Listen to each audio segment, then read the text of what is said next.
Selamünaleyküm arkadaşlar. Kanalıma hoş geldiniz. Biliyorsunuz bu bir düğün kanalı ama bugün böyle farklı bir şey yapmak istedik. Şu an Tayfun Dalgalı'nın düğüne doğru gidiyoruz. Ekipmanları doldurduk, çekime gidiyoruz. Bu çekim esnasında neler yapacağız? Hep beraber izleyip göreceğiz. Nasıl bir setup hazırlıyoruz, kamera arkası vesaire hepsini size göstereceğiz. Hani buradaki amacımız işlemin nasıl ilerleyişini görmeniz için çekiyoruz. İşin arka planını göstermek aslında. İşin arka planını göstermek. Bizim ekip arkadaşımız Davut. Merhaba herkese. Bu arada Davut'la biz uzun zamandır çalışıyoruz. Çekim için hazırız. Heyecanlı bir şekilde. Şu an çekime doğru gidiyoruz. Yine klasik İstanbul trafiği. Yine klasik İstanbul trafiği. Şu an Biraz Bağcılar yolundayız. Kahvemizi de aldık abi. Evet. Şu an ufak ufak gidiyoruz. Yavaştan İnşallah çok güzel bir düğün olur. Şöyle coşkulu bir düğün olur. Şimdiden hayırlı olsun eşlerimize. Ben her zaman şunu söylüyorum. Ne kadar güzel ambiyans yaparsanız düğününüz o kadar güzel olur. O kadar güzel olur. Aynen öyle. Görüntü, ambiyans daha güzel olur. Kesinlikle biz kimseye ayrımcılık yapmıyoruz. Şunun güzel, bunun kötü, öyle bir şey yok. Ambiyans güzel olursa biz de güzel çekeriz. Bunun bir altını, üstünü şöyle bir çizelim. Ekstra olarak bir de abi planlamalar mesela hani konvoy çekiminde mesela gelin arabasının sunrooflu bir araç ayarlanması gerekiyor falan.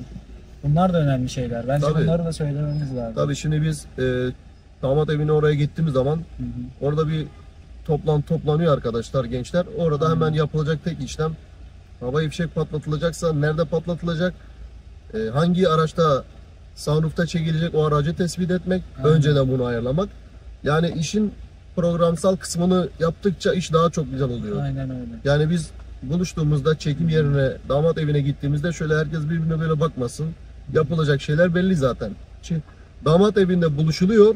Arkadaşları geliyor, konvoy katılacak olanlar geliyor, halay çekiliyor. Ondan sonra ufak tefek bir meşale. Zaten havai fişek önermiyoruz hani güvenlikten dolayı. Meşaleler ve sis yeterli zaten genel olarak. Ve şunu da altını çizelim. Meşale alırken de dikkat edin. Gerçekten bu son zamanlarda şu sıkıntıyı biz çok yaşıyoruz. Meşale yakılıyor. Meşale birden fırlıyor. Aynen, insanların üstüne gidiyor. İnsanların üstüne o an hani çok ciddi senaryolar oluşabilir. Bunlara dikkat etmemiz gerekiyor. O yüzden meşale alırken özellikle kaliteli bir meşale almanız gerekiyor. Yani şu an marka bir şey diyemem. Kimsenin ekmeğiyle de oynamak istemiyorum ama kaliteli bir şey almanızı tavsiye ediyorum. Bir de ekstra olarak meşale yakılmadan önce ya da havai fişek patlatılmadan önce bize haber verilmesi gerekiyor ki biz de ona göre bir drone'un ayarlanma süresi var, drone'un kurulma süresi var, kameranın hazırlanma süreci var. Bunlar da önemli yani. Bunların önceden bize haber verilmesi gerekiyor. Yani öyle pat diye meşale yakmayacaksın. Bu sefer gider görüntü alamayız yani. Haberimiz olmazsa düzgün bir görüntü çıkmaz. Yani ama haberimiz olursa hazırlarız yani. Tabii önceden şöyle bir haberleşsek hani şöyle bir göz teması kurtarını yakıyorum gibisinden. Hani olursa daha iyi olur, daha düzgün olur. Kesinlikle. Bunlara dikkat edersek daha güzel oldu her şey. Zaten düğünü göreceksiniz. Birazdan başlayacağız. Yani birazdan başlayacağız. Hani YouTube kanalına da zaten yükleyeceğiz. Bir de şu arada bunun da altını çizmek istiyorum. İnsanlar şunu çok yanlış anlıyor. Biz şimdi paylaşım yapıyoruz ya. Evet. İşte Özgür Prodüksiyon geldi, işte kanallarınızı çekip paylaştı. Böyle bir şey yok. Biz izinsiz hiçbir şey paylaşmıyoruz. Öyle hani burası salı pazarı değil. Aynen öyle. Yani evlendiniz. İzniniz varsa paylaşıyoruz. İzin yoksa paylaşmıyoruz. Evet. Bunu da altını çizelim bu arada. Hani bilginiz olsun bu konuda. Çıkarılması istenmiyor. Yani burası çekildi ama paylaşılmasın, konulmasın diyorsa biz koymuyoruz zaten. Aynen öyle. Bir de rezervasyon yapacaksanız direkt bizi arayın. Hani direkt beni aramanızı tavsiye ediyorum. Hani Ali Veli'yi araya koymayın. Ali Veli'yi araya koyduğunuz zaman tatsız sorunlar oluşuyor. Hani siz direkt bizi arayın. Biz zaten yardımcı olursak oluruz. Olamazsa zaten bütçenize göre kendiniz hareket edersiniz. O yüzden çok da Ali, Veli, Mehmet'i araya katmayın. Direkt bizi arayın. Yoksa işin sonucunda işin içine komisyonlar girer, fiyatlar ikiye katlanır. Bir şey daha söylemek istiyorum. Video çok uzun oldu biliyorum. Zamanınızı aldım. Kusura bakmayın. Bize zaman ayırdığınız için bu arada çok teşekkür ediyorum. Bir de şunun altını çizelim. Düğün salonu tuttuğunuz zaman, düğün salonun paketini aldığınız zaman sakın gidip de kamera veya fotoğraf ekibini çıkarıp fiyatı düşürün, öyle bir şey söylemeyin. Çünkü bu konuda siz bunu yaparsanız eğer düğün salonu bizim orada çekim yapmamıza izin vermez. Hani şöyle yapmanız gerekiyor. Düğün salonu tuttunuz, çeksin, onlar da çeksin. Sıkıntı yok. Bizim için bir problem yok onların çekmesi. Onlar da çeksin, biz de çekelim. Onlar çünkü senelik o düğün salonuna belirli bir bütçe veriyor. İhale gibi düşünün. Yani o adam o düğün salonunda orayı çalıştırmak için 300 bin, 400 bin gibi bir maliyet veriyor. Ve bunu çıkarması lazım. Biz şimdi oraya gidip çekim yaptığımızda o insanın ekmeğine mani oluyoruz. O yüzden ne yapıyoruz? Onlar çeksin.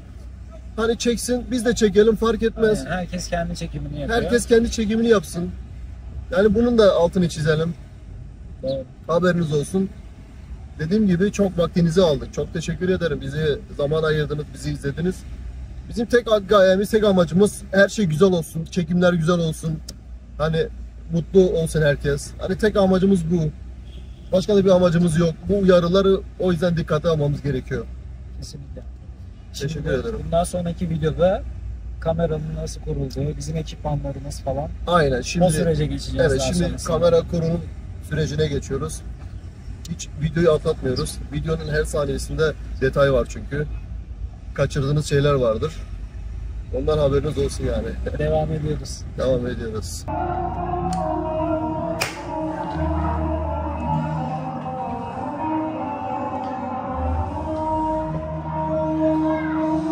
Evet.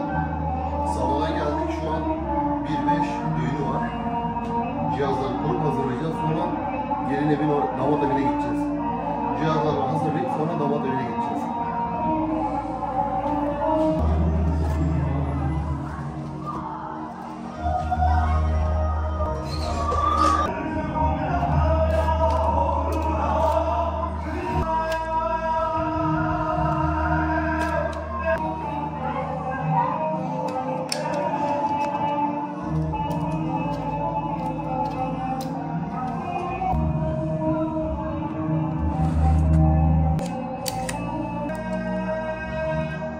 Evet, çekime hazırız. Ekipmanı kurduk. Eve doğru gideceğiz şimdi. Evet, dediğim gibi hazırlığımızı yaptık. Tayfun'un düğüne geldik. Yani şu an mahalledeyiz. Güzel bir düğün bizi bekliyor. Değil mi Tayfun? Evet abi. Tayfun da burada. Çeksene onu. Evet, düğünün olmazsa olmazı müzik. Yani müzik olması lazım. Bak şimdi damat kapısına geldik. Yani bir müzik olay olması lazım.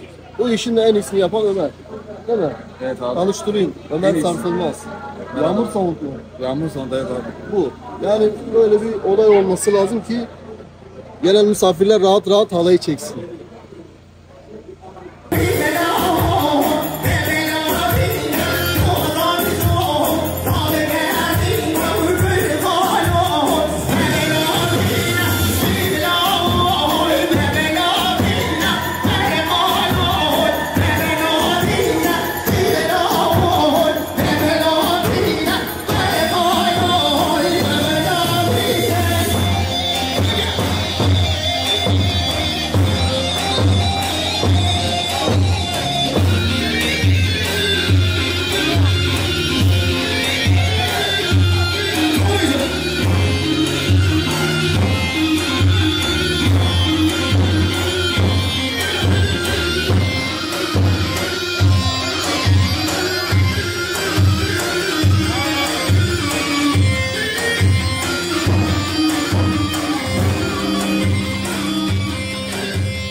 Damat evindeki çekimizi bitirdik. Şimdi düğün salonuna geçiyoruz. Ne yapıyoruz? Önceden bir güzergah belirliyoruz. İşte konvoy bir güzergahta geçecek. Ona göre drone kaldıracağız. Tepeden çekeceğiz. Yani her şey kontrollü, koordineli şekilde oluyor.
Kaçır